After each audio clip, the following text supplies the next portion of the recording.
कर्मचारी चयन आयोग ने हाल ही में एसएससी चयन पोस्ट 11 भर्ती 2023 का नोटिफिकेशन जारी किया है।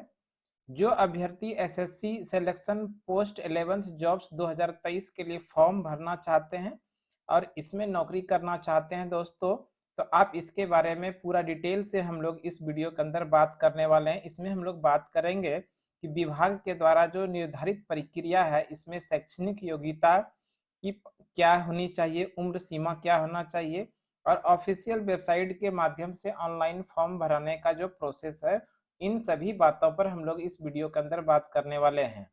और आप भी रोजगार की तलाश में हैं तो आप सही जगह पहुंच चुके हैं, क्योंकि इस यूट्यूब चैनल पर हम लोग सरकार के द्वारा जो नई वैकेंसी आती है उसको भी बताने का प्रयास करते हैं। साथ साथ में आप लोगों के लिए हम current affair, static, GK, history, geography, polity इस तरह का क्लास में आप लोगों को हम पढ़ाने का भी प्रयास करते हैं।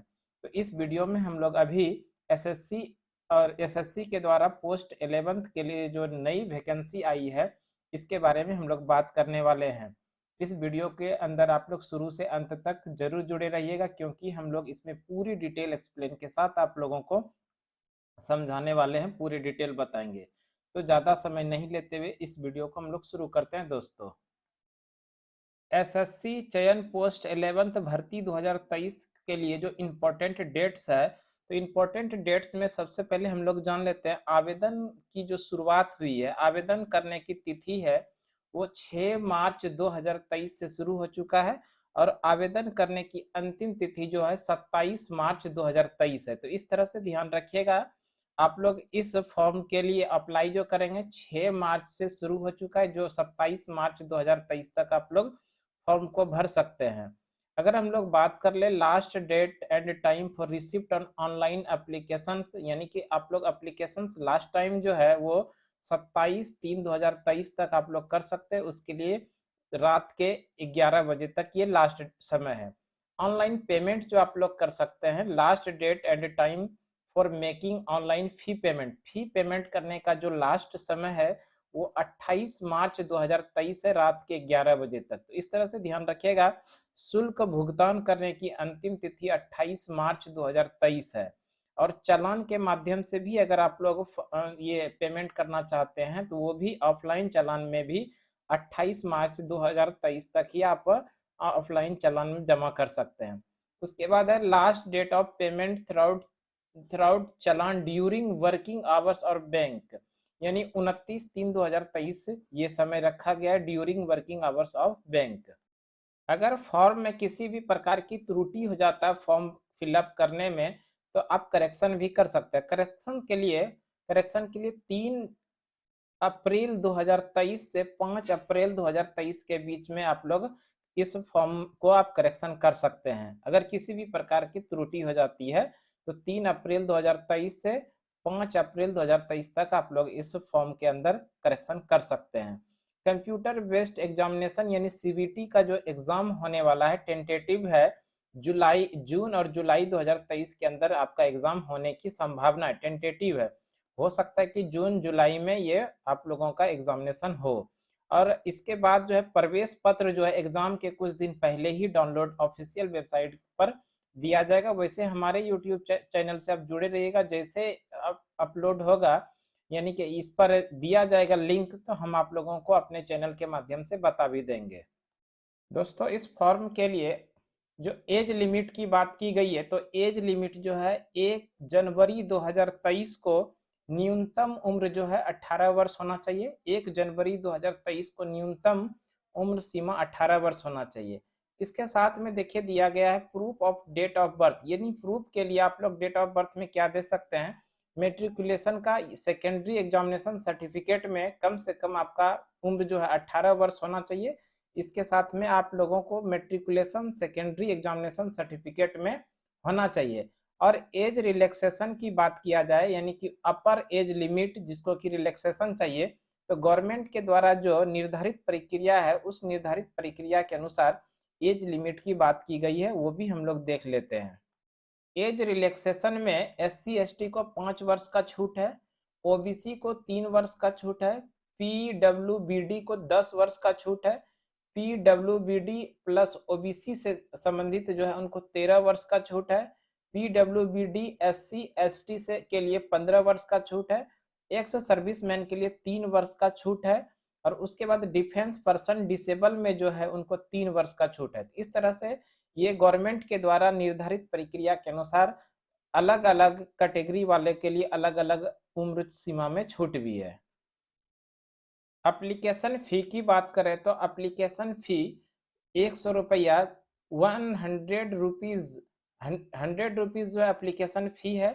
और ये एप्लीकेशन फ़ी आप लोग किसी भी ऑनलाइन मोड से जमा कर सकते हैं। चाहे तो आप कर सकते हैं UPI, net banking, using visa, ये क्रेडिट कार्ड, डेबिट कार्ड यानी, या फिर एसबीआई ब्रांच में जाकर जनरेट चालान के माध्यम से भी आप लोग जमा कर सकते हैं ये 100 रुपये का फी। और ध्यान रखिएगा इसमें जो छूट है एससी एसटी और महिलाओं को किसी भी प्रकार की शुल्क आवेदन शुल्क नहीं लिया जाएगा। एससी एसटी अभ्यर्थी के साथ साथ में महिलाओं को भी इसमें छूट दिया गया आवेदन शुल्क के रूप में। और ये आप लोग अगर फी जमा करना चाहते हैं तो फी 28 मार्च 2023 के पहले रात के 11 बजे तक आप लोग जमा कर सकते हैं। स्कीम ऑफ एग्जामिनेशन की बात करें तो इसमें टोटल जो है 4 पार्ट होंगे। पार्ट ए में जो इंटेलिजेंस रीजनिंग, जनरल इंटेलिजेंस यानी कि ये रीजनिंग हो गया। रीजनिंग के लिए 25 प्रश्न रहेंगे और मैक्सिमम प्रश्न जो है 50 रहेगा। जनरल अवेयरनेस के लिए 25 प्रश्न रहेंगे और इसी 25 प्रश्न के लिए 50 मार्क्स निर्धारित रहेगा। ये अर्थमेटिक यानी कि इस तरह से ये मैथ हो जाएगा तो मैथ के लिए भी 25 प्रश्न रहेगा और इस 25 प्रश्न के लिए 50 नंबर निर्धारित है। बेसिक लैंग्वेज, बेसिक नॉलेज जो है इंग्लिश लैंग्वेज और बेसिक नॉलेज, इसके लिए 25 प्रश्न रहेंगे और इस 25 प्रश्न के लिए आप लोगों के लिए 50 नंबर का निर्धारित है। तो टोटल नंबर की बात करें तो टोटल नंबर 200 रहेगा। 200 नंबर और टोटल प्रश्न की संख्या 100 रहेगा। तो ध्यान रखिएगा ये तो कुछ बेसिक हो गया जो आप लोगों के लिए कंप्यूटर बेस्ड एग्जामिनेशन के लिए जो स्कीम दिया गया है एग्जाम के लिए। इसके साथ साथ ध्यान रखिएगा इसमें नेगेटिव मार्किंग का भी प्रावधान है। 0.50 यानी कि हाफ अंक निर्धारित है कि आधा अंक आप लोगों का काट लिया जाएगा नेगेटिव मार्किंग करने पर। अगर गलत आप आंसर करते हैं तो आपका आधा नंबर सही मार्क्स से काट लिया जाएगा। ध्यान रखिएगा इसलिए आप प्रयास कीजिएगा जो जानते हैं वही बनाने का, नेगेटिव मार्किंग नहीं होने के डर से गलत नहीं बनाकर रहना है। दोस्तों इस फॉर्म को भरने के 3 रिक्वायरमेंट जरूरी है जो कि शैक्षणिक योग्यता के अंदर आएगा। पहले तो मैट्रिक में भारत के किसी भी मान्यता प्राप्त बोर्ड से 10वीं पास यानी हाई स्कूल की परीक्षा पास होना अनिवार्य है।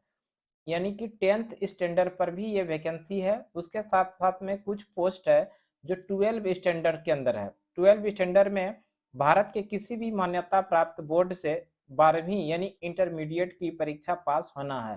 तो इस पर भी, इसके लिए भी कुछ ना कुछ पोस्ट निर्धारित, वो भी हम आगे बताते हैं ये 12 पास वाले कौन सा पोस्ट के लिए अप्लाई करने के एलिजिबल है। उसके साथ साथ में ग्रेजुएशन के लिए ध्यान रखिएगा भारत के किसी भी मान्यता प्राप्त विश्वविद्यालय से किसी भी स्ट्रीम में स्नातक की डिग्री अनिवार्य है। ये ग्रेजुएट वाला है तो इसमें तीनों लेवल के अलग अलग पोस्ट है। 10th लेवल के लिए अलग पोस्ट है, 12 लेवल के लिए अलग पोस्ट है और ग्रेजुएट लेवल के लिए अलग अलग पोस्ट है। आप जो भी डिग्री आपके पास है, जिस स्टैंडर्ड के आप भरना चाहते हैं उसी लेवल के उसी पोस्ट को आप लोग अप्लाई के फॉर्म ऑनलाइन करने के माध्यम से अप्लाई करेंगे। इस फॉर्म को भरने के पहले आप लोगों के लिए कुछ महत्वपूर्ण दस्तावेज होना अनिवार्य है। दस्तावेज में आप रख सकते हैं वैध मोबाइल नंबर, जो कि आपको जब तक कि सिलेक्शन फाइनल रिजल्ट नहीं हो जाता है तब तक उस मोबाइल नंबर को चेंज नहीं कर सकते हैं, क्योंकि उसी मोबाइल नंबर के ओटीपी के माध्यम से मैसेज आएगा। और इसके साथ साथ में आप याद रखिए कि ईमेल आईडी जो कि आप चेंज नहीं करें। आधार कार्ड होना चाहिए आपके पास। इसके साथ साथ में हाल ही का पासपोर्ट साइज का फोटोग्राफ होना चाहिए। अभ्यर्थी का हस्ताक्षर होना चाहिए। हाई स्कूल का जो मार्कशीट है वो होना चाहिए। इंटरमीडिएट का मार्कशीट होना चाहिए। साथ साथ में डिप्लोमा के लिए अगर अप्लाई कर रहे हैं या फिर स्नातक लेवल पे आप अप्लाई कर रहे हैं तो उसका मार्कशीट होना चाहिए। कुछ दस्तावेज फॉर्म भरने के पहले आप लोग अपने पास रख लेंगे। इसके बाद ही आप लोग इस फॉर्म को भरने की शुरुआत करेंगे।